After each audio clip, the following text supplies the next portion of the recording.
Jill Gonzalez Bravo received her master's in curriculum instruction with an emphasis in science and technology from Wichita State University.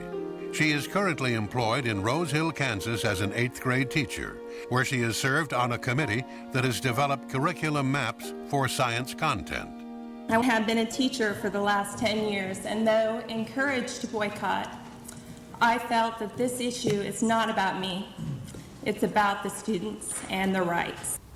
Let's say that a student does not bring up the controversy surrounding the peppered moths in England, and therefore I don't, because as a science teacher, I have been encouraged not to do anything to weaken or diminish evolution by the National Science Teachers Association. What do you suppose the child will think when he later finds out this discrepancy surrounding this evidence?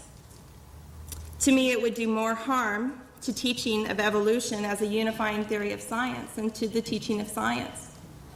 The student will begin to question why they were lied to about this issue, or at least they will perceive deception. Whether it's there or not, that is their perception. And they'll wonder what else is untrue. Dr. Edward Peltzer earned a Ph.D. in oceanography from Scripps Institution of Oceanography at the University of California, San Diego in 1979. For 20 years, he worked as a research specialist at the Woods Hole Oceanographic Institution. My question is, sir, do you support the opinion of intelligent design as the answer to human species? Yes, I think it's the one that's going to probably show to be correct. And you would agree with me, would you not, that there are thousands of individuals who are scientists, who are able to do their scientific research and work, understand evolution for what it is, and not have their religious views present? You would agree with that, would you not? No, I would not. Naturalism is a religious view, and people that are basing their interpretation of science and their doing of science on it are in fact practicing their religion. Those thousands of scientists are trying to impose naturalism on the rest of the public.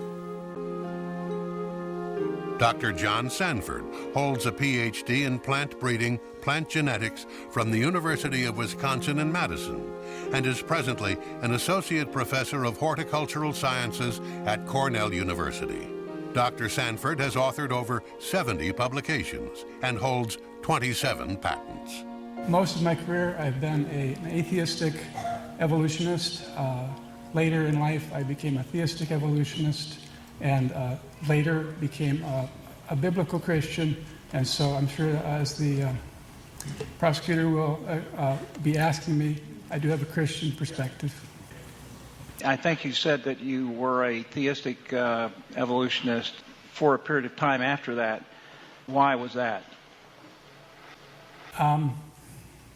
I had been trained in evolution, and everything I'd ever thought was in terms of evolution.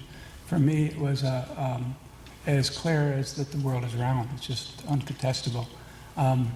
But in retrospect, I had not critically assessed much of what I believed. I believed it based upon authority, without critical assessment. So, would it be fair to say that while you were an atheist, you didn't find any personal reason to critically analyze the theory or to challenge it? As an atheist, there's no alternative hypothesis, because if no one, and there's no designer and no creator, then you have to believe that the universe created itself. Do you use evolutionary biology in your operational science? I don't use it, and when I was an evolutionist, I would have argued that evolutionary theory is critical to being a good scientist. I actually realized that some of my best science has been done since that time. I've also realized that historically all the founding fathers of science were non-evolutionists, and many of them were anti-evolutionists. So I realized that good science is not in any way conditional upon accepting the evolutionary theory. And then at some point in time, something caused you to begin to question it. Yes, I had friends who basically said, have you looked at the other side? And I said, what other side? I had been at Cornell at that point 20 years, and I really did not know that there was a legitimate position which could contest evolutionary assumptions. And so then you began to look at it critically. I began to look at it critically, and for several years I was intrigued by alternative explanations for many different things. And so this was a time of great intellectual excitement for me. So looking at alternatives to evolution, I did not find mentally deadening, but rather incredibly stimulating. And I basically went back and reassessed everything I ever knew. And I also support the idea of getting students to recognize the distinction between operational science and historical science. And for myself, as you point out, I often failed to make that distinction, even as a Cornell scientist. And I know that many of my colleagues have often failed to make that distinction. It's very important to distinguish them for this reason. Operational science must be reproducible. It's incredibly important. It's not science if someone else on the other side of the world can't reproduce your experiment. But historical science is not reproducible. The problem is historical science can easily blur into historical fiction because there's no accountability. It's largely speculation. Historical science becomes more and more uncertain and increasingly subject to error the further back you go and the more inferences that are made. And so very quickly, when you talk about very remote or very ancient events, you talk in speculation instead of science.